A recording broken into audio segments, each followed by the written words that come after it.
Port पर एक दिन की एक्स्ट्रा देरी आपका पूरा प्रॉफिट मार्जिन खत्म कर सकती है एक्सपोर्ट में। पोर्ट डिटेंशन का जब बिल आता है तो उसमें जिम्मेदार कौन होगा, आप या आपका बायर, इसका क्लियर होना बहुत जरूरी है। ज्यादातर इंडियन एक्सपोर्टर यहाँ पर गलती करते हैं। वो सोचते हैं कि रिस्क उनका नहीं है और बाद में बायर की लापरवाही का हर्जाना उनको खुद भुगतना पड़ता है। आज की वीडियो में हम इनको टर्म्स के उन फ्रिक्शन पॉइंट्स को समझेंगे जहां लायबिलिटी शिफ्ट होती है। मैं आपको बताऊंगा कि कैसे आप अपने बॉटम लाइन को इन अनएक्सपेक्टेड लॉजिस्टिक बोटल नेक से बचा सकते हैं। चलिए शुरू करते हैं। दोस्तों, हम 2026 में है। ग्लोबल शिपिंग जो है अब उतना सिंपल नहीं रहा है।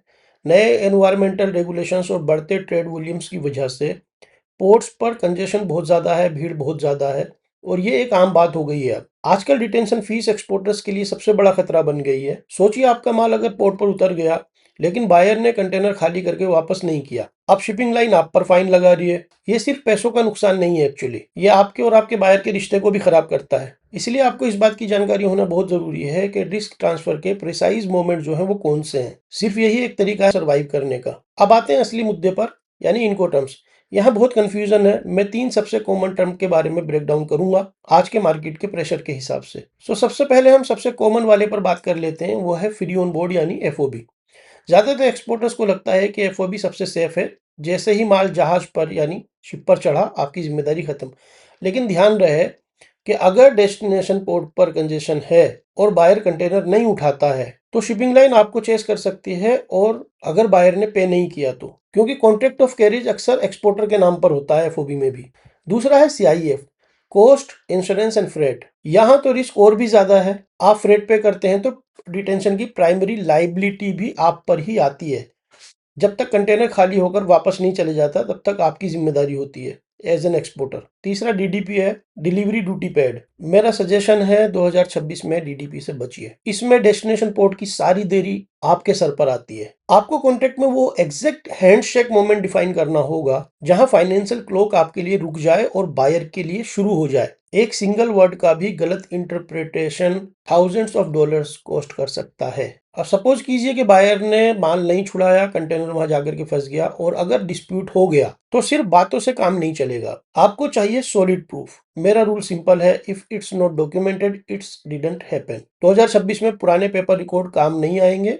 आपको रियल टाइम डिजिटल एविडेंस चाहिए। सबसे पहले अराइवल नोटिसेस और प्रूफ ऑफ रेडीनेस को सीरियसली लें। जैसे ही वेसल पोर्ट पर अराइव करे, आपके पास डिजिटल टाइम स्टैंप होना चाहिए। आजकल कंटेनर जो है वो ट्रैक किए जा सकते हैं। मैं रिकमेंड करता हूं कि आप जो है जैसे ही अराइवल दिखाए डेस्टिनेशन पोर्ट पर, आप उनके टाइम स्टैंप को जो है रिकॉर्ड करके रख लें, यानी स्क्रीनशॉट वगैरह ले लें। जरूरत पड़ने पर ये काम आता है। इससे पहले कि डिटेंशन चार्जेस शुरू हों, आपको आपस में बात करके इस मसले को निपटा लेना चाहिए, क्योंकि डिटेंशन चार्जेस इतने हाई हो सकते हैं सम टाइम कि वो आपके गुड्स से भी ज्यादा पे करना पड़ता है एक्सपोर्टर्स को। मैंने खुद अपनी प्रैक्टिकल लाइफ में ये बात देखी है। अब बात करते हैं नेगोशिएशन की। आपको डिफेंसिव नहीं होना है, प्रोएक्टिव होना है।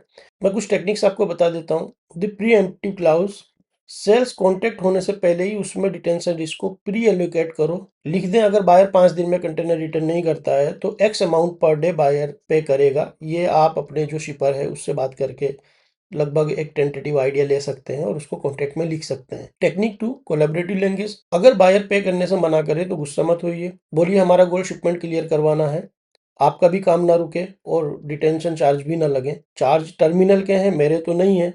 चलिए मिलकर इसका कोई सोल्यूशन निकाल लेते हैं। Technique 3, leverage carrier relationship. आपकी शिपिंग लाइन के साथ, चूंकि आप उनके साथ बिजनेस करते हैं तो उनके साथ अच्छे रिलेशन होने चाहिए। उनसे बात करके डेस्टिनेशन पोर्ट पर आप फ्री एक्सटेंडेड टाइम ले सकते हैं, जिससे कि एक बफर टाइम मिल जाता है और डिटेंशन चार्जेस लगने से बच जाते हैं। दोस्तों, डिटेंशन चार्ज को बिजनेस का हिस्सा मत मानिए। ये एक मैनेजेबल रिस्क है, इसको आप मैनेज कर सकते हैं। आपको 3 काम करने हैं। अपनी सप्लाई चेन का ऑडिट करें कि डिटेंशन बार बार क्यों हो रहा है, किस वजह से ये प्रॉब्लम आ रही है। रिएक्टिव पेमेंट की जगह प्रोएक्टिव रिस्क मिटिगेशन पर फोकस करें। थर्ड, जरूरत पड़े तो डिफरेंट पोर्ट रूटिंग यूज करें जहां कंजेशन कम हो, और बड़े डेस्टिनेशन पोर्ट्स को जो है यूज करने की कोशिश करें। आपको एज एन एक्सपोर्टर प्रॉफिट बचाना आना चाहिए, ये भी बिजनेस का हिस्सा है। अगर ये वीडियो आपको अच्छा लगा है तो लाइक करें, सब्सक्राइब करें चैनल को, और उन लोगों के साथ शेयर करें जो लोग डिटेंशन चार्ज भर रहे हैं या एक्सपोर्ट में है, उनको कुछ हेल्प हो सकती है। Happy exporting. फिर मिलते हैं नए वीडियो में।